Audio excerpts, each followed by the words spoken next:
kolbu ini juga ada hadas kolbu, ada najis kolbu.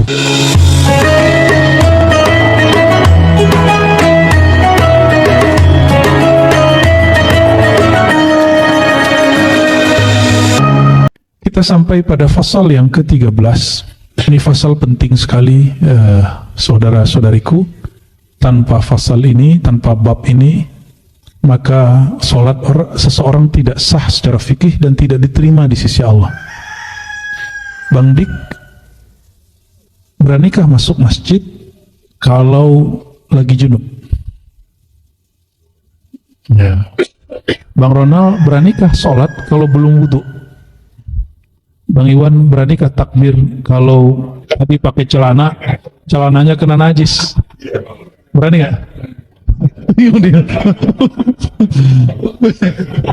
Masa lalu ya, masa lalu. Dulu pas berdiri langsung tembak gitu ya. Habis itu langsung sholat, masih sholat. Jadi jangankan masuk ke hadirat Allah, kita memasuki masjid itu gak suci, gak bersih, kita gak merasa pantas. Benar gak? Coba tanya kepada saudara-saudari kita yang perempuan atau istri kita, betahkah dia duduk di masjid dalam keadaan masih kotor, masih belum mandi junub atau belum mandi suci hadas besar? Mereka gak betah. Masjid itu bangunan, itu menurut ahli zahir. Tapi secara batiniah, Masjid Baitullah itu ulama sepakat mengatakan qalbul mu'min Baitullah. Qalbu orang beriman, percaya kepadanya, itu Baitullah adalah rumah tempat menyebut namanya. Jadi di mana kita nyebut nama? Bukan di lisan, lisannya hanya menerjemah. Allahu Akbar itu hanya menerjemah. Jika di qalbu ini itulah terasa keagungan Allah, maka diterjemahkan lisan Allahu Akbar. Nah, untuk masuk ke alam kolbu itu, Baitullah yang bernama kolbu itu, mesti juga bersuci dari hadasnya kolbu. Hadas kolbu berkait dengan nafs jiwa. Nah, kalau fikih, sholat tidak sah jika kita berhadas dan bernajis. Coba diingetin, ada berapa? Kita berhadas dan bernajis. Hadas ada dua.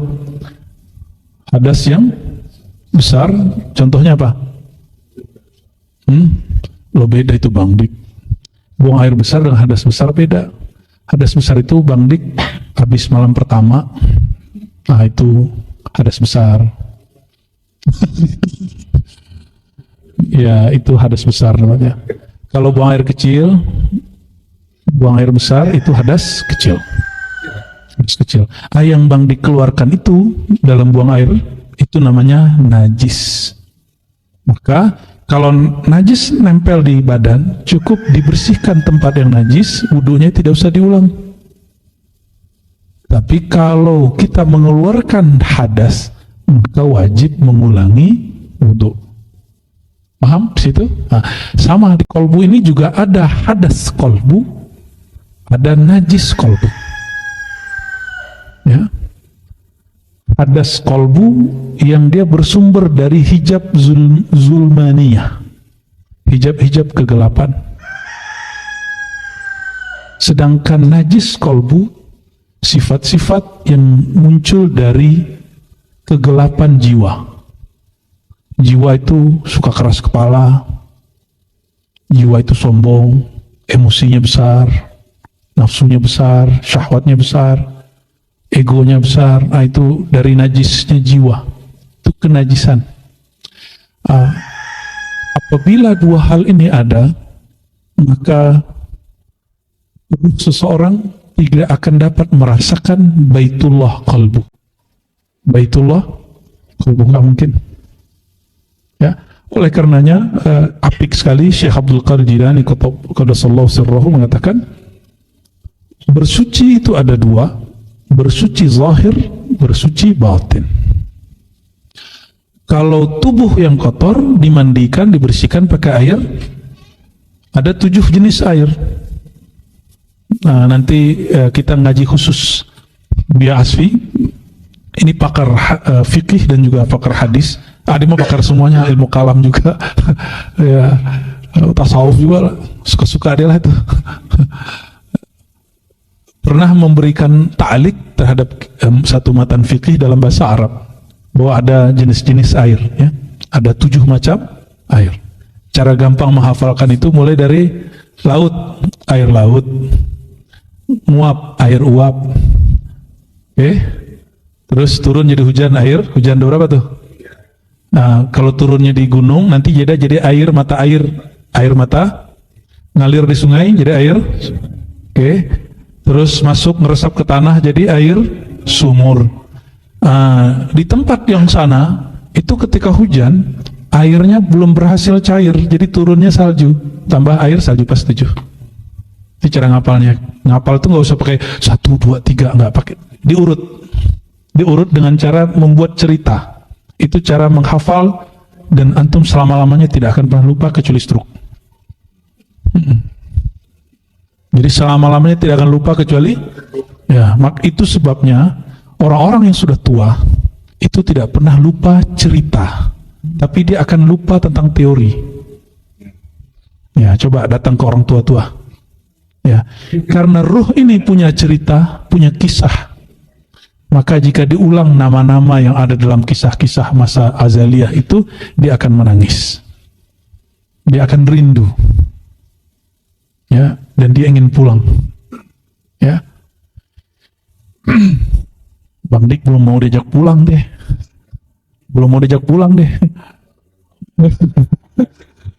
Bersuci yang zahir tahsul bima'i syariah, didapatkan dengan air yang sesuai dengan air dalam ilmu fikih, ilmu syariat. Tadi yang 7 itu ya. Berarti air ini masuk gak? Sirup nggak masuk. Ini masuk? Nggak masuk. Ya, ini diminum, bukan untuk bersuci. Nah, kebanyakan orang sama, untuk kolbunya, harusnya untuk menyucikan kolbunya dia pakai untuk minum kolbunya. Gitu ya. Maksudnya salah pasang ilmu. Karena berilmu tidak bersanad. Emang mahal bersanad itu. Karena egonya harus dihancurkan dulu. Tapi kalau sudah hancur, nikmatnya bukan main. Ya. Lalu beliau mengatakan taharatul batin, taharah bersuci yang kedua, suci batin, suci kolbu, suci ruh. Bagaimana caranya? Yang pertama pakai apa? Bima'it taubah. Nah, inilah yang ditanyakan oleh Bu Aldomi dari beberapa hari yang lalu. Tawadda bima'il ghaib in kunta dzatas sir. Berwudulah engkau dengan air kegaiban jika engkau mempunyai sir rahasia. Ya. Apa itu air gaib? Yang tidak tampak oleh kasat mata, itu adalah nur taubah, air yang muncul dari cahaya taubat. Jadi orang kalau bertobat itu dia bisa nangis, Bang Dik. Itu wudunya. Itu wudunya dia. Maka dalam hadis dikatakan, Nabi SAW, hadis Tirmizi, ya, 2 air, ya, 2 cairan yang akan memadamkan siksa api neraka. Yang pertama, air yang mengalir karena takut kepada Allah. Yang kedua, air yang keluar saat berjuang fisabilillah, itu darah. Ya. Nggak ada namanya orang itu takut. Kita riyadhah, babnya taubat, lagi suluk bab taubat. Kalau lagi jihad, babnya darah. Maka seorang sufi nggak pernah takut jihad. Antum tenang aja. Jika ada orang menuduh para sufi anti jihad, dia nggak paham. Namun sufi tahu kapan masanya berjihad, kapan masanya jahat. Kalau bab jahat kita mujahadah dulu, riyadhah dulu, bertorikoh dulu.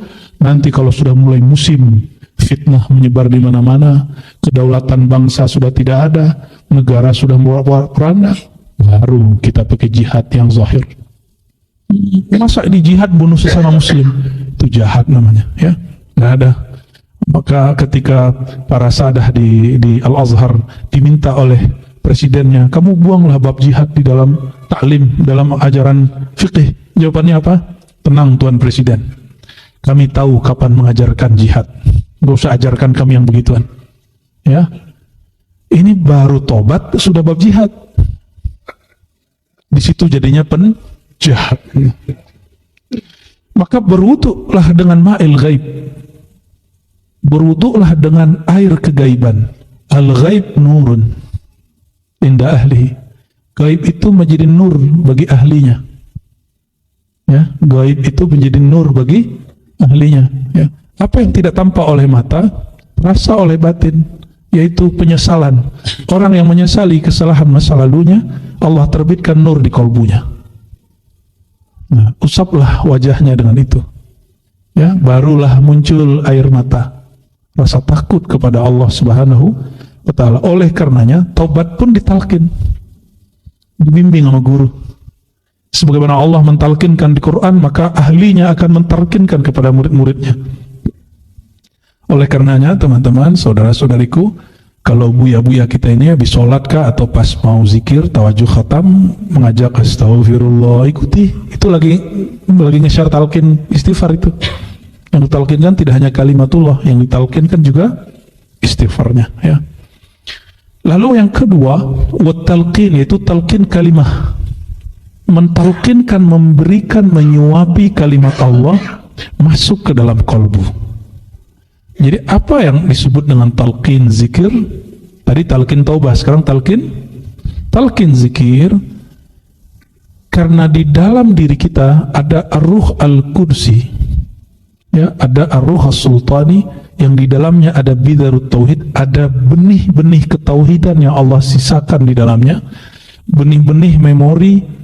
Ruh ini pernah berjumpa dengan Allah Ta'ala, maka benih ini ditanamkan kembali oleh guru, diambil, dibersihkan dengan istighfar, lalu ditanam. Kenapa ada beberapa murid, gurunya ngomong ini, kamu amalkan dulu ya Hayyu Qayyum sekian hari. Coba lihat padi sebelum ditanam di sawah, apa yang dilakukan dulu? Tandur. Apa tuh bahasa Indonesianya apa? Bukan, itu mah tanahnya. Padinya disemai dulu. Bukan, yang waktu itu masih banyak satu tumpuk. Itu diapain namanya? Benihnya disemai. Benihnya disemai dulu sehingga tumbuh sekira sejengkal, ya. Lalu diambil atau talqin itu kalau menyebar benih itu langsung Allah. Ya, kecuali kalbunya sudah mati. Maka barulah dikatakan dalam surah Al-Fatihah, yadullah fawqa aydihim, tangan Allah di atas tangan mereka. Jadi dalam waktu sekejap itu, walaupun di dunia nyata bentuknya cuma 1, 2, 3 menit, tapi sudah disemai sesaat, dia akan tumbuhnya pakai sholawat, karena 1 sholawat sama dengan 10. Maka itu rahasianya kenapa guru ulang lagi sholawat. Kenapa? Itu bijinya belum tumbuh, benihnya belum tumbuh, belum minimal sejengkal begini, udah jadi ke bentuk rumput, baru diambil, ditancapin satu. Itu namanya talqin. Paham? Ya. Lalu apa faedahnya tadi? Setelah disemai, kenapa kemudian butuh waktu sekian hari? Ada rahasianya. Tadi ya Pak, digemburin.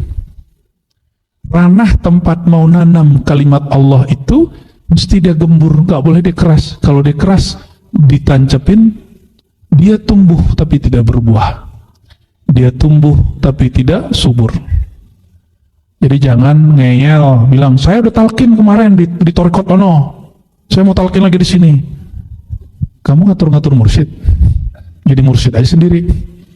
Ya, keberhasilan orang bertaharuf batin itu bukan ditentukan murid, ditentukan oleh Allah Subhanahu wa Ta'ala. Dan para guru dapat izin dengan basirahnya untuk menguji si murid. Saya kemarin sudah nangis di sana, sudah bergetar. Urusannya apa? Ente bergetar nangis, bisa jadi kejepit kakinya, bisa jadi karena hidupnya lagi susah, bisa jadi kalau lagi dirundung masalah. Nah, ada beda mursyid, beda gaya, beda pengalamannya. Oleh karena itu,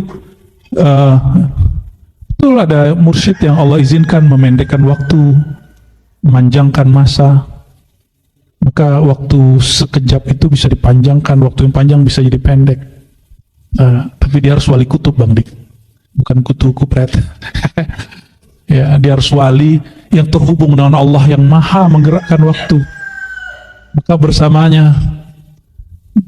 dia kita sudah sehari semalam mungkin, atau 2 hari 2 malam rasanya sebentar, mungkin sudah bertahun-tahun rasanya sebentar. Kenapa? Dia bersama dengan poros waktu. Ya, Jadi dengan apa yang kedua? Dengan talqin kalimah. Nah, maka talqin kalimah seperti itu. Ya, kalau sudah ditancepin, dibiarin atau dirawat? Dirawat jika ada rumput yang tumbuh, dikasih pupuk. Nah, yang mahal hari ini dipupuk dengan pupuk organik atau pupuk kimiawi. Organik. Tapi yang cepat tumbuh yang mana? Namun yang mahal yang mana? Organik. Nah, ini orang-orang organik ini. Orang-orang organik itu. Ya. Kalau situ orang kimiawi itu. Jadi lama, nggak langsung keluar izin wakil talqin jadi khalifah, jadi mursyidnya nggak langsung keluar, mesti berproses dulu. Bukan karena dia pinter langsung jadi wakil talqin, enggak. Karena dia alim, pinter hadis, pinter hadas, langsung kemudian diangkat jadi mursyid, enggak semudah itu. Mesti dipupuk secara organik, secara alamiah. Ya. Karena sudah alami, maka tumbuhnya dia sabar tumbuhnya. Coba petani itu sabar nggak? Sabar dia. Maka guru itu mesti sabar. Jadi guru itu mesti orang paling sabar. Kadang-kadang lagi asik, udah bagus, tahu-tahu tikus masuk. Tahu-tahu musim hujan, siput apa namanya? Keong gerogotin. Si guru ngelihat, oh harus dibersihin. Itu namanya ditalkin ulang, ditobatkan ulang. Yo, diambil muridnya sama gurunya. Maka jadi guru, jadi mursyid itu lebih ribet dari jadi orang tua. Antum jadi orang tua paling doain sukses anak 1, 2, 3. Anak Bang Dik berapa? 7 doang. Ya. Murid itu banyak, gurunya 1. Makanya diribat gurunya banyak. Karena muridnya sudah mulai banyak. Jadi megangnya bareng-bareng. Kita manhaji. Jadi kemursidan di sini tuh manhaj. Kalau mati mursyidnya, manhajnya nggak mati. Ada mursyid yang mundurkan diri, manhaj nggak boleh mundurkan diri. Jalan terus. Dan yang mimpin suluk tidak mesti mursyid tua. Siapa aja yang kemudian yang dapat izin, dialah. Ya, dan mereka modelnya sistem. Masa kita kalah dengan perusahaan-perusahaan dunia, dengan yayasan-yayasan dunia, dengan pergerakan-pergerakan yang sifatnya materi. Kita juga harus punya manajemen bagus untuk bab rohani. Ya, harus tidak semua orang harus jadi leader. Tidak semua orang juga harus jadi murid. Tidak semua orang juga harus jadi khidmat. Ya, ngikutin sunatullah berjalan. Ya. Nah, kalau semua orang jadi mursyid, siapa yang jadi murid? Kalau semua orang nggak mau jadi mursyid, semua orang jadi murid. Gimana ceritanya? Maka ini kita tunggu apa yang Allah mau buat. Bukan yang kita mau, tapi yang Allah mau, ya. Wa tasfiyah, talqin dan tasfiyah. Tasfiyah itu, jadi setelah apa beda taubat bersuci dengan tasfiyah? Tasfiyah itu gini, sebulan pertama atau 2 bulan pertama setelah ditanam, pasti muncul rumput-rumput liar. Rumput liarnya bersihin, itu namanya tasfiyah. Paham? Ya, dia sudah tumbuh. Kalau tazkiyah, semuanya dibabat dari awal. Kalau ini sudah namanya tasfiyah. Tasfiyah itu membuat dia bening. Dia sudah bagus, tapi dibikin lebih bagus. Itu namanya tasfiyah. Lalu setelah tasfiyah, apalagi biar? Suluk thariq, mesti dia menempuh thariqah. Maka thariqah ini ada orang yang dia thariqahnya thariqat khalwat. Khalwat itu dia menyepi. Ada yang jalwat, dia di keramaian. Dan dua-dua ini fasilitas dari Allah, tidak boleh melebih-lebihkan salah satunya. Saya tidak ridho jika ada antum nanti ngomong ini, thariqat aneh mah, thariqat keramaian, jalwat, mengingat Allah dalam keramaian. Apa itu suluk-suluk itu? Ya, suluk-suluk itu thariqah nyepi-nyepi, diem-diem, ngapain gak level? Jangan begitu. Di thariqah Naqsyabandiyah, Qadiriyah, Syaziliyah, Khalwatiyah, mereka ijma semua. Nah, kemudian Kubrawiyah, semua ijma bahwa ada 2 khalwat, ada 2 suluk. Suluk khalwat, suluk jalwat. Di Syatwari juga begitu. Jadi nggak ada yang kemudian bilang, Oh, Naqsyabandi itu suluknya formal, kita mah suluknya di pasar gitu. Kita suluknya di keramaian. Loh, jangan gitu. Emang ente bisa berhasil? Suluk dalam sepi pun belum tentu berhasil, apalagi suluk dalam keramaian. Coba suluk dari handphone, bisa nggak? Gaya-gayaan suluk-suluk, ya, nggak mau suluk ala Nabi SAW. Coba perhatikan, baginda Nabi Muhammad SAW, Nabi bukan? Nabi ya, penutup para Nabi dan Rasul, 10 hari terakhir masih khalwat, masih itikaf.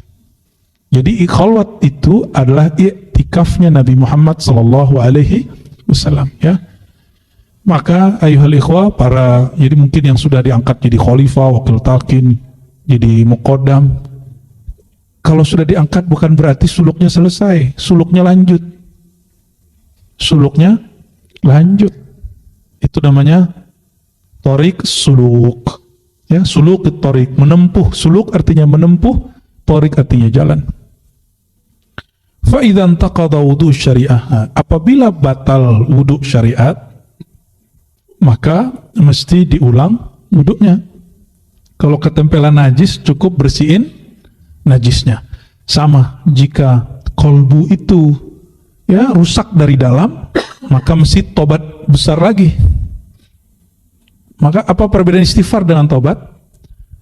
Jika kotornya dari di dalam kolbunya mulai mengeras, maka dia pakai taubat nasuha. Jika munculnya dari nafsiyah, dia cukup dengan istighfar. Maka istighfar dan tobat berlainan. Ya, istighfar dan tobat berlainan. Bahkan ada teknik lain. Ya, dalam banyak hadis kita menemukan bahwa Nabi SAW mengatakan, siapa yang baca zikir ini 100 kali, Allah ampuni dosanya. Ya, siapa yang puasa Ramadan imanan wa ihtisaban, diampuni dosa-dosanya, itu tanpa istighfar dan tanpa tobat, ya. Ilustrasinya apa? Coba teman-teman, kalau gelasnya kotor cuma karena kotor bekas air putih, itu cukup dikasih air keran, dia bersih nggak? Tapi kalau ini pakai kena kopi itu berkarat ya, apa dia hitamnya, dia ada pekatnya, dia mesti digosok. Jadi kalau cukup disiram air, itu namanya karena berkah wirid pagi sore yang dari nafsiyah hanyut, bersih. Tapi jika dia sudah berkarat, mesti ditaubatkan. Itu perbedaannya, ya. Oleh karenanya teman-teman, saya mau tanya, antum mungkin bayangin istighfar itu kayaknya menegangkan.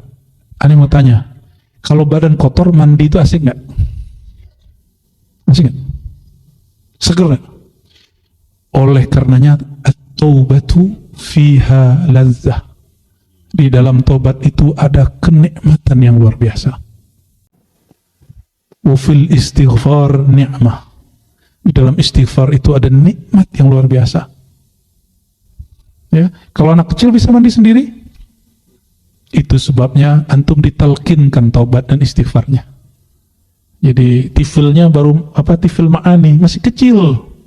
Maka dibimbing dulu karena rohaniyahnya belum dewasa, dibimbing satu-satu, dimandiin. Maka dikatakan dulu awal-awal kita bangun ribat ini, kalau istighfar gini, Astaghfirullahaladzim, ya Allah ampuni kami dari dosa mata, dosa telinga, atau kita bacain, ya.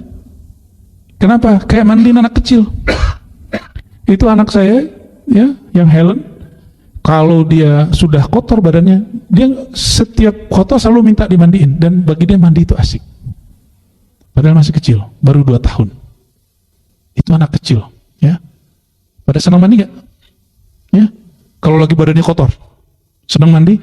Mandi itu bisa dengan air putih, air sejuk, bisa dengan air hangat. Nah, itu namanya thariqah.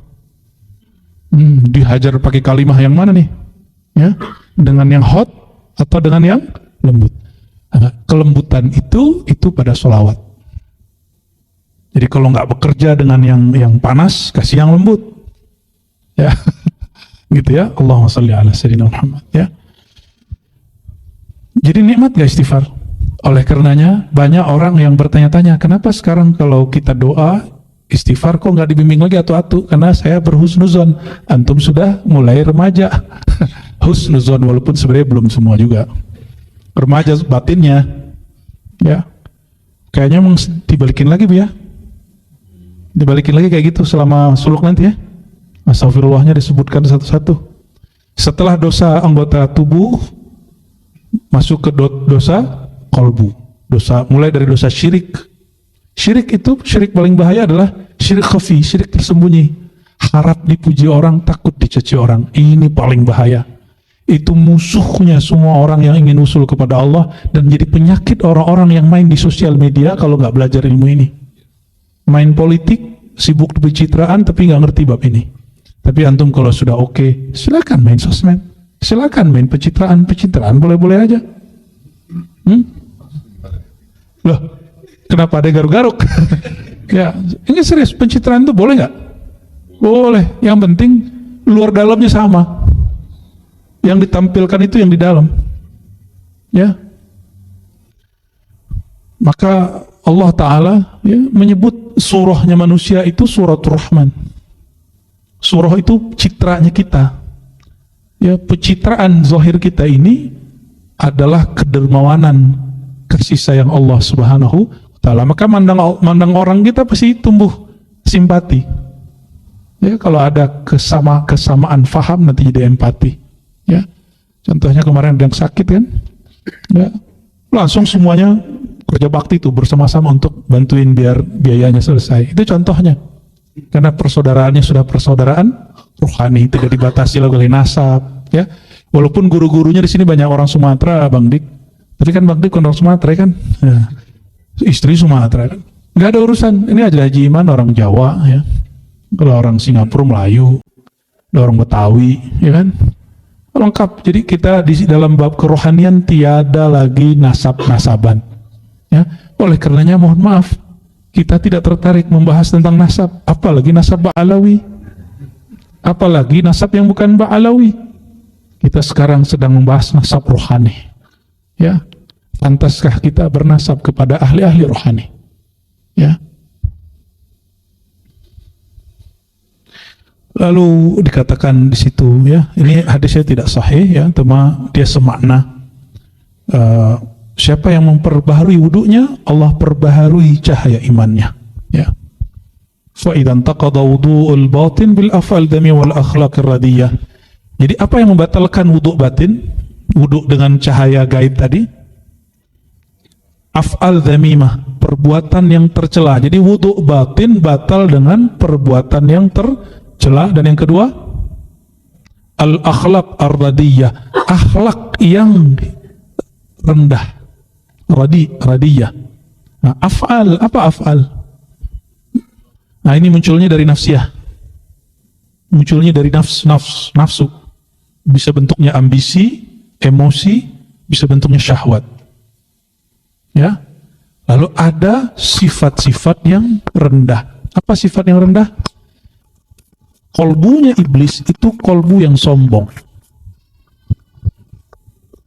Kolbu yang sombong, kolbu yang iri dengki. Ada iri nggak sama orang? Hati-hati, jangan pernah terbersit di samping kiri kita, di bawah makom kita, jangan. Ya, jangan bersit begitu. Ya. Kadang orang cuma dengan pakai pakaian soleh gitu ya. Emang ada pakaian soleh ya? Lalu merasa dirinya sesuatu. Antum sarungan gini terus ngeliat ada orang pakai celana pendek terus benci, jangan, santai aja, santai bro. Ya, belum tentu juga orang yang pakai celana pendek itu lebih hina daripada kita. Siapa tahu dia mazhabnya Hanafi kan? Ya, husnuzon aja lah. Ya. Apalagi yang paling bahaya satunya yang menjadi penyakit hari ini adalah su'uzzon, buruk sangka. Antum sering buruk sangka kan sama orang? Ya, bener kan? Sering buruk sangka sama orang. Ya. Kalau ada nih Bu Aldomi pakai mobil, semua ini, ini hasil jual talkin nih kayaknya nih. Mahar, bagian penjual nama ruh.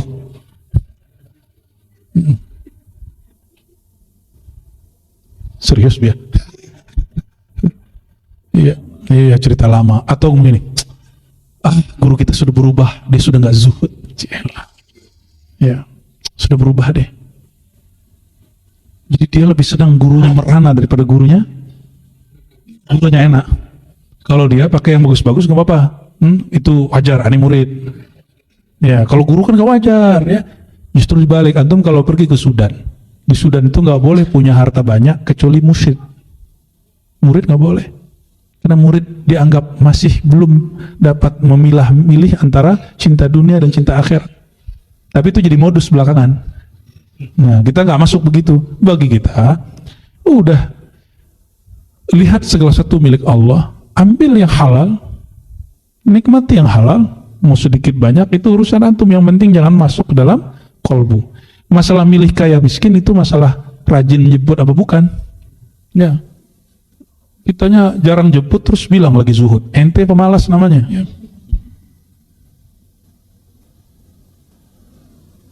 Ngomongin orang ujub, ya. Ujub apa beda ujub dengan riya? Ujub mengagumi diri, kalau riya mengagumi amal. Itu bedanya ya. Ujub memandang diri, riya memandang amal. Dan dua-duanya syirik khafi.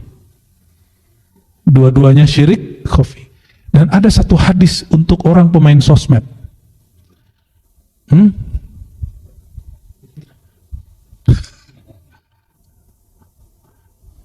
Wa man samma'a samma'ahullah.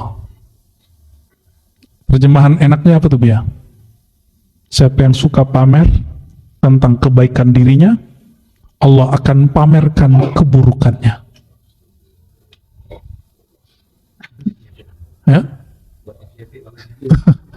Oleh karenanya, ikhwafillah, itu terjemahan biasa. Tapi kalau kami menerjemahkan nggak begitu. Wa man samma'a khairan aw syarran.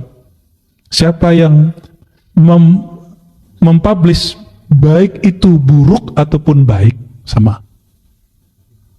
Cuma dia memandang dirinya binaan ala ru'yati nafsihi, karena dia memandang decak kagum kepada dirinya, bukan memandang dirinya sebagai hamba Allah, bukan memandang dirinya sebagai hamba yang diberi nikmat oleh Allah.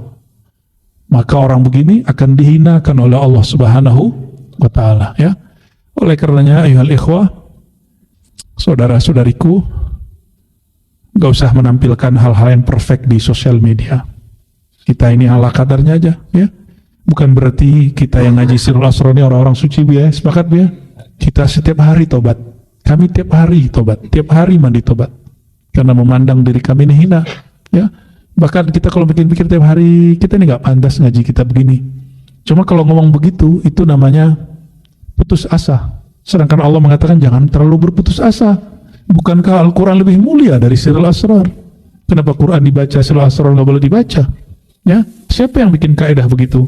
Pasti syaitan bertubuh manusia. Jika wudhu kita batal karena wudhu yang zahir diperbaharui dengan air yang zahir. Ada tekniknya wudhu. Dimulai dari kaki apa kepala? Apa dari muka? Apa dari tangan?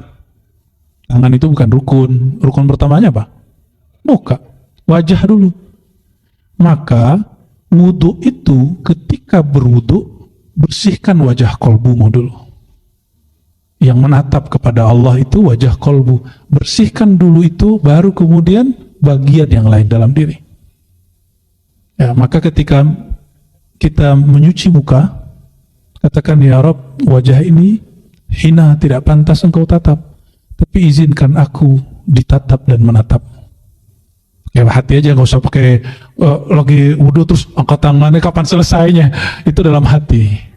Nah, ini yang disalahfahami dari kitab Ihya Ulumuddin dan karya-karya Syekh Abdul Qadir Jilani.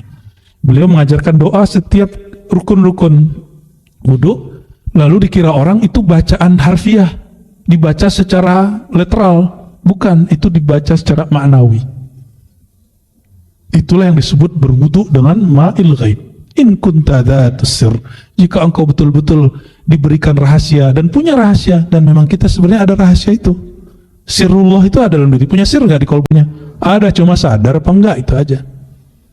Karena kita punya rahasia di kolbu, rahasia dalam jiwa, rahasia dalam diri. Sebenarnya semua kita diizinkan Allah nanti untuk berwudu secara rohani.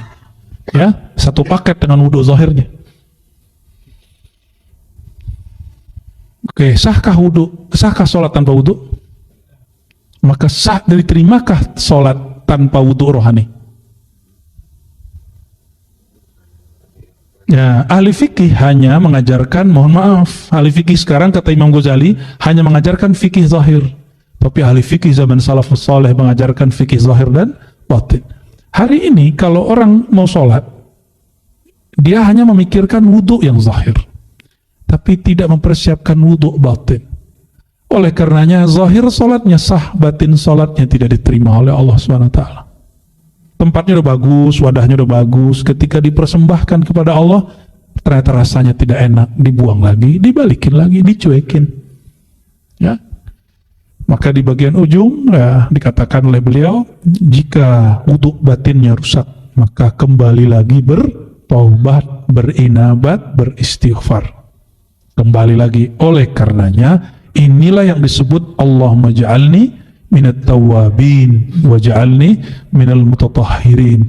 Kenapa Allah dahulukan oleh lisan Rasulullah setelah wudu berdoa menjadi ahli taubat dulu, bukan bersuci dahulu? Ini yang disebut bersuci dengan ma'il ghaib. Ya, inilah dalil. Maka kalam Imam Junaid atau Abu Yazid itu bukan kalam-kalam batiniyah, tapi itu kalam Imam Ahlus Sunnah wal Jamaah dalam ilmu kerohanian. Ya, dalilnya tadi, doanya itu. Antum doa nggak habis wudu? Nggak lupa ya. Allahumma ja'alni, syahadat dulu, syahadu la ilaha illallah syahadu Rasulullah. Ya, Allahumma ja'alni minat tawabin. Ya Allah, jadikan aku orang-orang yang suka bertaubat.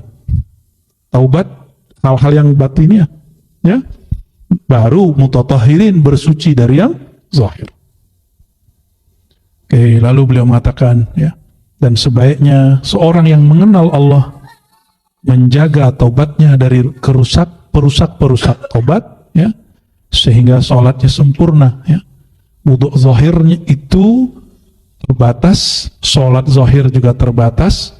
Kalau wudu batin tidak terbatas, ya, kalau sholat berapa kali minimal sehari?